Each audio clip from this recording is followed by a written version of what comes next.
Assalamualaikum warahmatullahi wabarakatuh. Selamat pagi, siang, sore, Butur, Mbak Dini, dan teman-teman semua. Saya dari kelompok satu akan mempresentasikan Global Manager Environment yang terdiri dari dua bab. Saya sendiri, Yopi Sandrullah, dan teman saya ada Aulia dan Aulia. Ini merupakan outline kita pada hari ini, yaitu yang chapter pertama, Assessing the Environment, yang terdiri dari Global Business Environment, Political and Economic Environment, Legal Environment, dan Technological Environment. Lalu bab 2 yaitu Managing Interdependence yang terdiri dari Social Responsibility of Multinational Company, Ethic in Global Management, dan Managing Interdependence. Kita sekarang beranjak ke bab pertama yaitu Assessing the Environment. Manager global sekarang ditambah beroperasi dalam lingkungan global yang semakin kompleks, saling bergantung, berjejaring, dan berubah-ubah. Ia juga harus menyesuaikan strategi dan gaya manajemen mereka dengan jenis perkembangan global tersebut serta kekuasaan dunia tersebut. Tantangan yang umum yang dihadapi manajer melibatkan politik, perbedaan budaya, persaingan global, terorisme, teknologi, dan keberlanjutan atau sustainability. Untuk melakukan hal tersebut, manajer harus mengenali lingkungan global, politik, hukum, teknologi di mana perusahaannya berada. Nah, kali ini kita akan membahas Global Business Environment, yaitu apa-apa saja hal yang secara global yang harus diperhitungkan oleh manajer yang ingin beroperasi, investasi, atau ingin menjalankan bisnis secara global. Yang pertama adalah globalisasi. Globalisasi adalah keterkaitan jaringan internasional dalam aspek ekonomi, finansial, politik, dan sosial market yang menjadikannya sebagai satu kesatuan ekonomi global. Globalisasi ini menyebabkan adanya gampangnya perpindahan uang, orang, dan juga barang ke seluruh dunia. Globalisasi juga menyebabkan adanya suatu tren yang disebut dengan tren global. Di buku dijelaskan bahwa terdapat 5 tren yang terjadi secara global secara umum. Yang pertama adalah keseimbangan ekonomi global berubah ke pasar negara berkembang. Hal ini terjadi karena meningkatnya middle class consumer di negara-negara tersebut. Yang kedua, perlunya stimulasi ekonomi di negara maju. Caranya yaitu dengan meningkatkan produktivitas dan konsumsi dari negara maju tersebut. Tren ketiga yaitu meningkatnya interkonektivitas antar semua negara. Ini menyebabkan kenaikan peluang dan juga kompetisi di negara-negara tersebut. Yang keempat adalah meningkatkan gap antara demand dan supply akan SDA atau sumber daya alam. Seperti yang kita ketahui, sumber daya alam yang ada saat ini merupakan terbatas dan demand-nya atau permintaannya selalu berkembang tiap tahun. Nah, tren yang kelima adalah tantangan bagi pemerintah untuk membangun politik yang tentu mendukung pertumbuhan ekonomi dan kestabilan keuangan. Hal yang ketiga yang harus diperhatikan manajer dalam mengenali global business environment atau lingkungan bisnis global yaitu hubungan antara globalisasi dan juga pasar emerging market atau pasar berkembang. Yang pertama adanya pergeseran kekuatan ekonomi ke timur, seperti yang sudah dijelaskan sebelumnya. Pada awal-awal globalisasi disebutkan bahwa pergeseran ini ke negara-negara yang disebut BRICS, yang terdiri dari Brazil, Rusia, India, dan Cina. Namun sekarang ada negara-negara baru yang akan yang menjadi kekuatan ekonomi baru, yaitu negara yang disingkat dengan MIN, yaitu Meksiko, Indonesia, Nigeria, dan Turki. Nah, globalisasi ini dan pergeseran kekuatan ekonomi menyebabkan pergeseran model bisnis juga, seperti di Amerika, yaitu di mana perusahaan-perusahaan mengalihkan produksinya ke negara-negara yang disebutkan tadi di atas sebelumnya, dan sementara Amerika sendiri mengembangkan teknologi atau bisnis yang lebih advance, contohnya adalah nanoteknologi. Nah, yang terakhir, banyaknya perusahaan besar tidak lagi berada di barat, namun berada di negara-negara berkembang atau negara-negara yang baru berkembang. Seperti raksasa teknologi Samsung dari Korea, terus kayak Huawei dari China, terus raksasa otomotif Tata Group dari India, dan lain sebagainya. Globalisasi sendiri tidak hanya mendatangkan efek negatif positif, tapi juga mendapatkan efek negatif dan juga pengecaman. Pengecaman ini biasanya datang dari orang-orang yang menganggap bahwa globalisasi hanya menguntungkan sebagian pihak, dan menganggap juga globalisasi menyebabkan ketidakseimbangan income atau income inequality. Namun hal itu masih menjadi perdebatan mengenai sejauh mana sih globalisasi menyebabkan ketidakseimbangan, dan pihak siapa aja yang emang diuntungkan dan dirugikan dari globalisasi ini. Dan di buku dijelaskan bahwa MNC atau multinational company harus lebih efisien dalam hal apa? Dalam hal produksi dan lain-lain, agar menghindari adanya income inequality tadi, dan juga pihak-pihak yang pihak-pihak yang bergantung atau stakeholder semuanya bisa diuntungkan.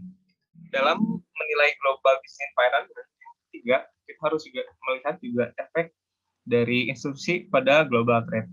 Nah, institusi ini biasanya terdiri dari dua institusi ya, yaitu nasional institusi dari suatu negara, dan supranasional atau yang meliputi negara-negara tersebut. Nasional institusi nasional ini biasanya akan menciptakan kondisi yang menguntungkan perusahaan-perusahaan domestik. Contohnya BPOM dan juga Kementerian Perdagangan atau Kementerian Luar Negeri. Sementara institusi supranasional merupakan institusi lintas negara yang akan menciptakan keuntungan bagi sebagian besar negara anggota-anggotanya. Contohnya Uni Eropa dan ASEAN. Selain itu, globalisasi juga berpengaruh terhadap korporasi atau perusahaan. Korporasi ini selain mempengaruhi juga dipengaruhi oleh globalisasi itu sendiri.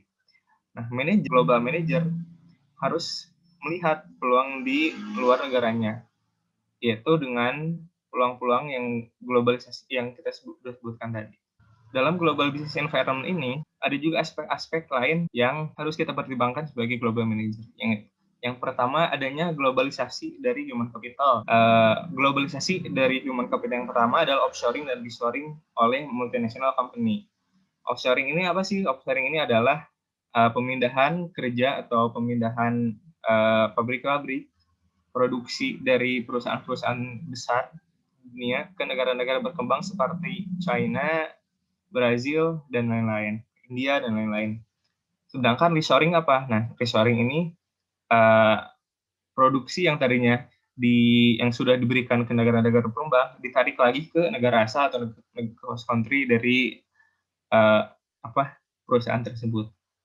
Nah, sekarang ramai reshoring oleh negara-negara home country biasanya. Nah, offshoring dan reshoring ini juga menyebabkan berkembangnya SDM yang ada di dunia, khususnya SDM yang berada di negara berkembang, contohnya di China, di India.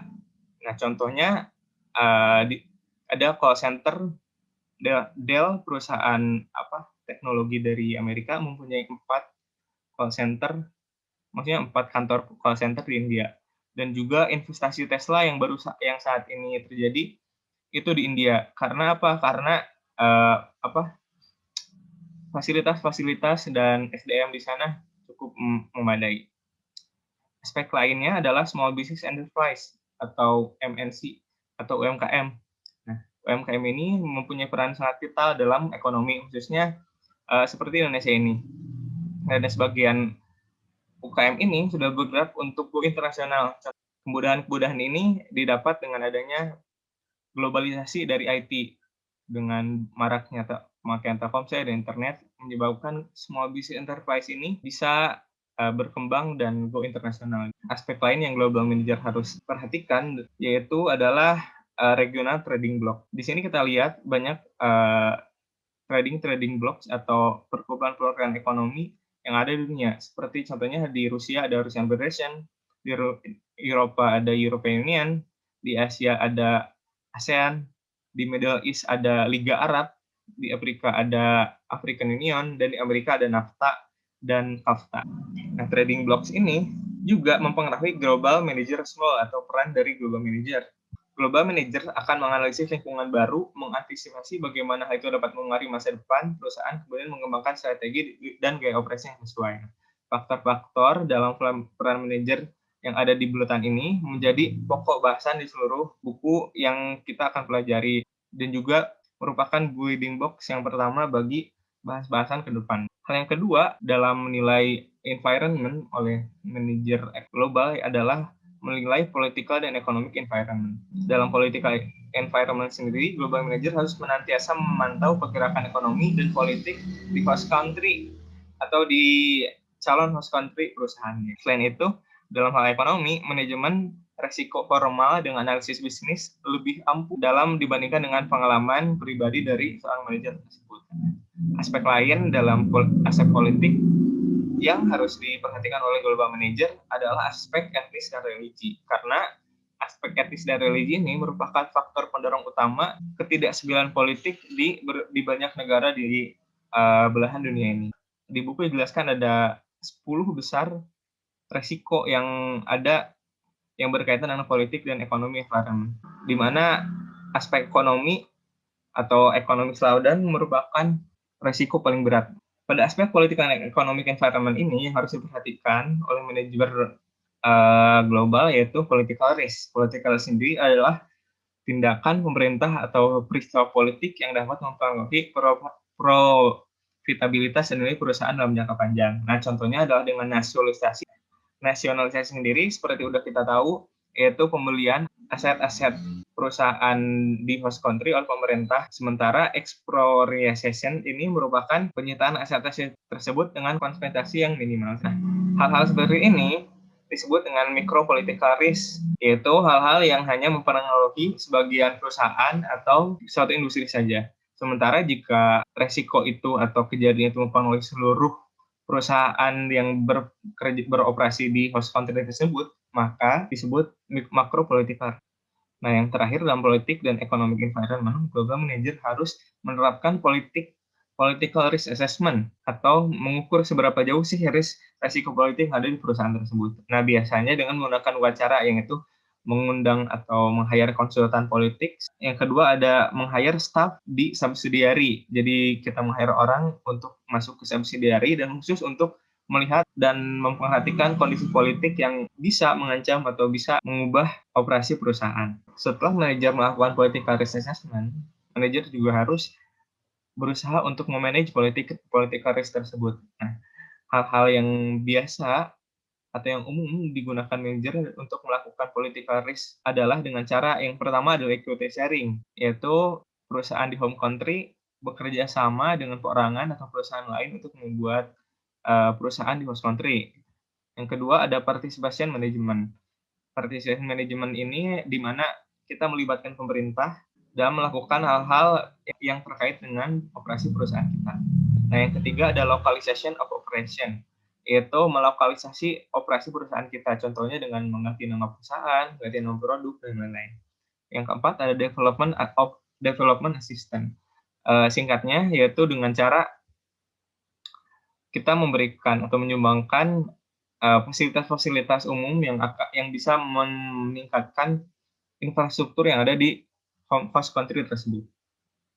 Nah, selain managing political risk, manajer global juga harus memanage teroris risk. Nah, resiko teroris ini biasanya hanya terjadi di Amerika Selatan dan Timur Tengah. Nah, cara yang biasa dilakukan menurut buku yaitu pertama ikut andil dalam charity atau kita banyak menyumbang ke negara host country tersebut. Terus yang kedua menyembunyikan tanda perusahaan dengan seperti yang tadi melokalisasinya atau enggak mengganti dengan nama perusahaan lain atau menerjemahkan bahasa Indonesia ke bahasa lokal. Yang ketiga meningkatkan sistem keamanan. Yang keempat meng-hire konsultan terorisme untuk melihat resiko teroris apa yang terjadi di situ dan menghindari resiko teroris tersebut. Yang kelima ada tidak menggunakan US Airlines. Yang terakhir yang manajer harus perhatikan dalam melihat political and economic environment yaitu melihat economic risk. Economic risk ini berkaitan dengan kemajuan ekonomi dari suatu perusahaan, dari suatu negara. Jika suatu negara tersebut maju, maka ekonomi krisnya cenderung rendah. Begitupun sebaliknya. Ekonomi kris ini biasanya berkaitan dengan kebijakan moneter atau fiskal yang berubah secara cepat oleh pemerintah. Yang kedua, perubahan pada peraturan investasi asing yang bisa menyebabkan keberlangsungan perusahaan. Yang ketiga, adanya risiko kurs. Selanjutnya akan dijelaskan oleh teman saya. Yang berikutnya adalah mengenai legal environment. Pada lingkungan ini, lebih menekankan mengenai kepatuhan perusahaan asing terhadap aturan dari negara tuan rumah. Pada legal environment, ada 3 hukum dasar yang paling sering digunakan. Yang pertama adalah civil law, kedua common law, dan yang ketiga Islamic law. Untuk Islamic law ini sendiri berbeda-beda pada tiap negara tergantung agama yang dianutnya. Pada legal environment, ada 2 hal yang paling sering dibicarakan. Yang pertama adalah contract law, yang mana kontrak ini dicerminkan sebagai kesepakatan oleh para pihak terkait karena konteksnya dalam bisnis, maka untuk mengatur transaksi bisnis. Kontrak ini sendiri timbul karena adanya kekompleksitasan antar negara. Kontrak law diakui baik dalam civil law maupun common law, meskipun nanti penyelesaiannya berbeda. Pada civil law, kontrak ini diibaratkan sebagai janji yang harus ditegakkan meskipun tanpa ada uraian detailnya. Sedangkan pada common law, kontrak diibaratkan sebagai janji yang harus ditulis secara terperinci untuk dapat ditegakkan. Yang kedua adalah mengenai other regulatory issues, yang mana ada 2 hambatan dalam hal ini, yaitu hambatan tarif seperti bea masuk, sistem pajak, dan subsidi. Yang berikutnya adalah mengenai hambatan non-tarif seperti kuota impor, pembatasan impor, aturan kemasan, dan pemasaran dari produknya. Yang berikutnya adalah mengenai technological environment. Pada lingkungan teknologi ini, kita dapat melihat sendiri bahwa perkembangan teknologi itu sudah sangat pesat yang mana telah mampu meningkatkan produktivitas baik pada individu, pada perusahaan, maupun negara. Adanya perkembangan teknologi yang pesat ini juga menuntut perusahaan untuk bisa mengadopsi teknologi lewat inovasi produknya. Dengan catatan, perusahaan juga harus mempertimbangkan apakah sumber daya lokalnya sudah mampu dan cakap untuk mengadopsi teknologi tersebut ataukah belum. Adanya perkembangan teknologi yang pesat juga menimbulkan akses yang tidak terbatas, yang mana hal ini juga memunculkan pertanyaan bagaimana mengenai keamanan dan kerahasiaan, yang mana beberapa negara menjawabnya dengan membentuk beberapa peraturan seperti hak paten, hak cipta, merek dagang, dan kerahasiaan dagang. Perkembangan teknologi ini memunculkan yang namanya global e-business, yang mana e-business sendiri merupakan integrasi sistem, proses, organisasi, rantai nilai, dan seluruh pasar dengan menggunakan teknologi dan konsep berbasis internet. Kita sendiri lebih mengenalnya sebagai e-commerce yang merupakan proses transaksi dan pemasaran bisnis melalui internet. Adanya global e-business ini juga memiliki keuntungan, yaitu ada 4 hal. Yang pertama, kenyamanan menjalankan bisnis di seluruh dunia, karena perusahaan tidak perlu membuka toko fisik di berbagai negara untuk bisa memasarkan produknya. Yang kedua adalah efisiensi bisnis, yaitu karena tadi tidak perlu membuka banyak toko fisik, dan juga kemudahan distribusi.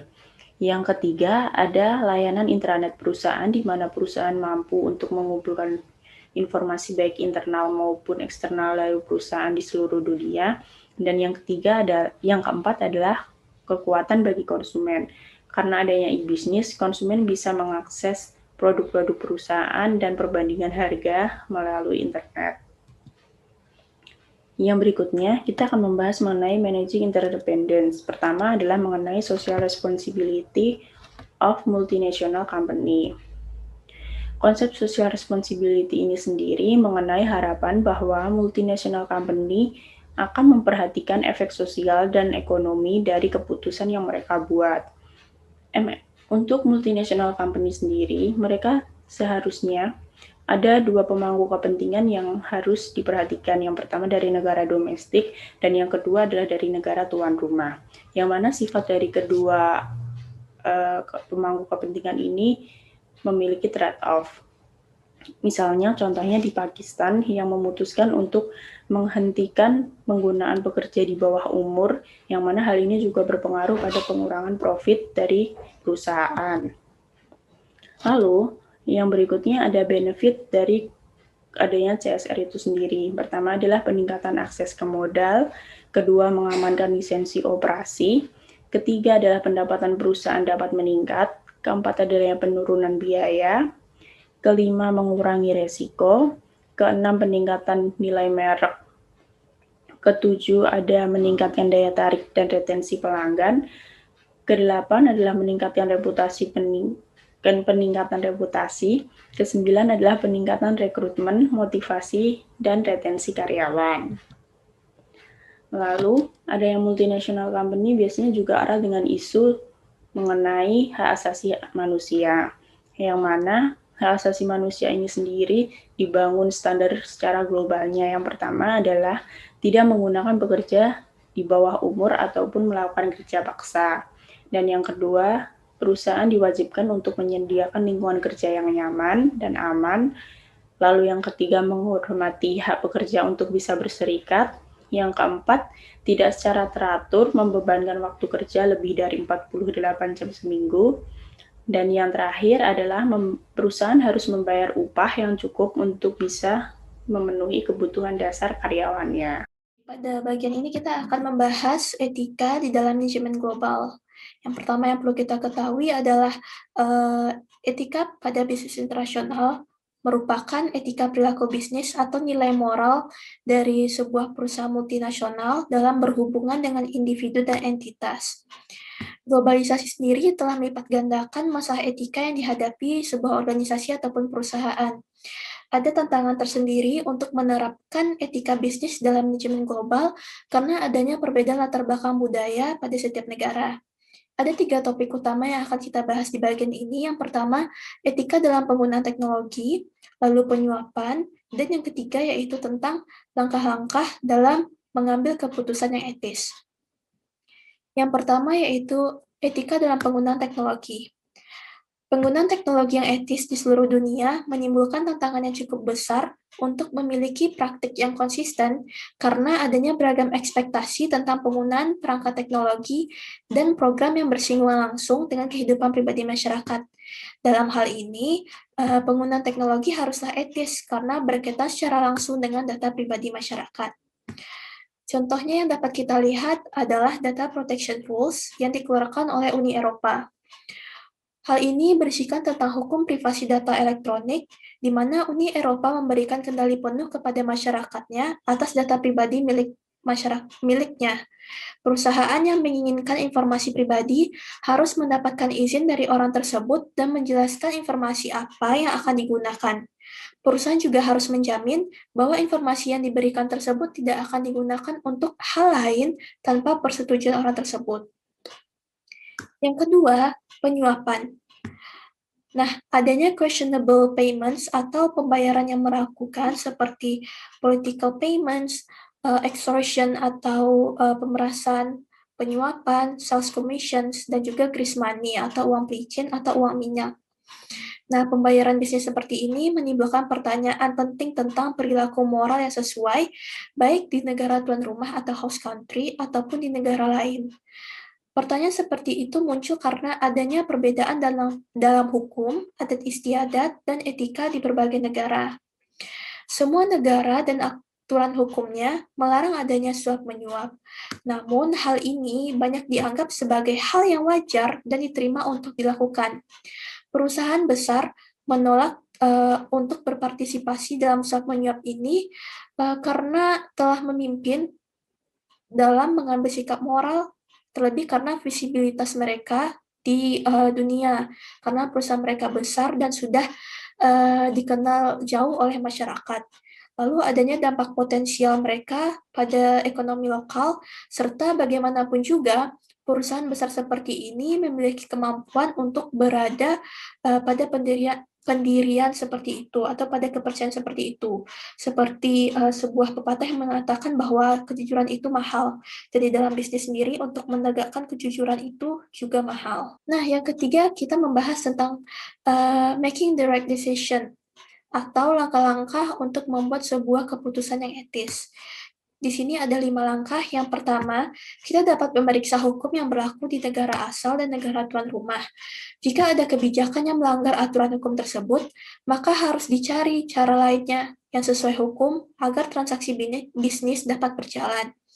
Yang kedua, kita harus memeriksa kode etik internasional bagi multinational equipment. Kode etik internasional ini mencakup berbagai bidang terkait tanggung jawab sosial dan perilaku etis. Kode etik internasional ini menjelaskan 3 hal, yaitu bagaimana hubungan antara multinational equipment dengan pemerintah negara tuan rumah, seperti kebijakan ekonomi dan pembangunan, hukum dan regulasi, serta keterlibatan politik. Lalu hubungan antara multinational equipment dengan publik, seperti transfer teknologi dan perlindungan terhadap lingkungan, dan hubungan multinational equipment dengan perorangan, yaitu perlindungan konsumen, praktik ketenaga kerjaan, dan hak asasi manusia. Lalu setelah selesai pada langkah yang kedua, kita bisa lanjut kepada langkah yang ketiga, yaitu memeriksa kode etik perusahaan dan norma yang berlaku. Hal ini menjadi tanggung jawab perusahaan untuk memberikan pedoman ataupun panduan atas tindakan dan keputusan yang akan diambil oleh karyawannya. Bisa saja hal ini berdasarkan kepada kultur atau value yang dipegang oleh sebuah perusahaan. Lalu kita lanjut pada langkah yang keempat, yaitu pertimbangkan hak para pemangku kepentingan atau stakeholders. Nah, di sini kita perlu mengajukan beberapa pertanyaan dan mencari tahu lebih kepada siapa kita akan bertanggung jawab, apa prioritas tanggung jawab kepada para pemangku kepentingan tersebut, serta apa potensi keuntungan dan bahaya yang timbul dari keputusan atau tindakan yang akan diambil. Setelah pertanyaan ini selesai, lalu kita bisa lanjut kepada langkah yang kelima, yaitu ikuti hati nurani dan nilai moral diri sendiri. Nah, di sini kita perlu menanyakan kepada diri sendiri. Tanyakan kepada diri kita, apakah kita dapat hidup dengan keputusan potensial yang diambil tadi, dan apa langkah yang akan dilakukan selanjutnya jika kita mengambil keputusan tersebut. Pertanyaan-pertanyaan tadi itu harus bisa kita jawab dengan yakin, sehingga kita dapat membuat sebuah keputusan yang etis dan sesuai dengan nilai-nilai yang berlaku. Nah, setelah membahas etika di dalam manajemen global, kita masuk kepada bagian berikutnya, yaitu managing interdependence atau mengelola ketergantungan. Di sini ada 3 bagian yang akan kita bahas. Yang pertama yaitu tentang mengelola ketergantungan antara anak perusahaan dengan negara tuan rumah, atau managing subsidiary host country interdependence. Nah, di sini manajer harus mampu mengontrol segala aktivitas yang berkaitan dengan hubungan ketergantungan di setiap level tingkatan demi terciptanya hubungan jangka panjang antara anak perusahaan dari perusahaan multinasional dengan pemerintah negara tuan rumah. Hubungan seperti ini harus dikelola demi keuntungan bersama, yaitu sebuah hubungan jangka panjang yang bersifat konstruktif berdasarkan sikap responsif sosial perusahaan yang harus menghasilkan kesuksesan strategis bagi perusahaan dan kemajuan ekonomi untuk negara tuan rumah. Serta manajer harus bisa mengelola hubungan ketergantungan antara anak perusahaan dengan negara tuan rumah dalam perspektif jangka panjang. Hal ini dapat dilakukan dengan cara tidak melakukan tindakan yang menyakiti baik terhadap ekosistem ataupun keamanan konsumen, menghasilkan sesuatu yang baik bagi negara tersebut dan bukan sesuatu yang berbahaya, berkontribusi terhadap pembangunan negara tersebut, menghormati hak asasi dari para pekerja, terutama pekerja lokal, menghormati norma dan budaya lokal, membayar pajak, serta menghormati regulasi dan aturan hukum yang ada. Lalu yang kedua, kita akan membahas managing environmental interdependence and sustainability, yaitu mengelola ketergantungan lingkungan dan keberlanjutannya. Perlu kita ketahui bahwa ada 3 dimensi dasar dari sebuah keberlanjutan, yaitu ekonomi, sosial, dan lingkungan. Pada bagian ini, perusahaan harus mengadopsi strategi dan aktivitas bisnis yang memenuhi kebutuhan perusahaan dan pemangku kepentingan saat ini, sekaligus melindungi, mempertahankan, dan meningkatkan sumber daya manusia dan alam yang akan dibutuhkan di masa depan.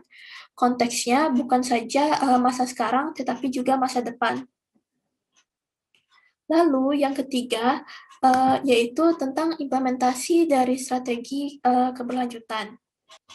Nah, pada implementasi strategi keberlanjutan ini dikenal model Epstein yang menyediakan sistem untuk memeriksa, mengukur, dan mengelola pendorong atau driver dari sustainability sebuah perusahaan. Nah, di sini dapat kita lihat adanya corporate sustainability model ini yang diajukan oleh Epstein tadi atau dapat disebut juga sebagai model Epstein.